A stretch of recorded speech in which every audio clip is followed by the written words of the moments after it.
Tricia would spend a lot of time by herself because her sisters were older. So Tricia would be sitting down and she would pretend pointing to the words, and she'd make up the words to whatever the story, the pictures were. She would make up the words and she'd tell me, "You see, Mommy, I can read, I can read."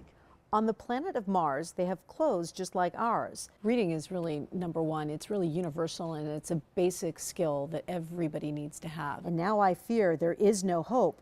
But this started out as a jumping rope. Not only is reading great because it takes you to a whole different world if you're reading, but it also expands your mind and increases your vocabulary. If you were 1 inch tall, you'd ride a worm to school. Tricia was an avid reader. I would bribe Tricia to go to the market or to go on errands, and the bribe would be, "I'll buy you a book."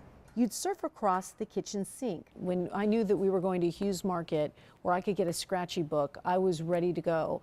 And the whole time she was marketing, I was engaged in my book, and I was so excited to get my latest scratchy book. Inside everyone's nose, there lives a sharp-toothed snail. What a day, oh what a day. My baby brother ran away. And I just would open it up and giggle, and then I'd be on to the next poem.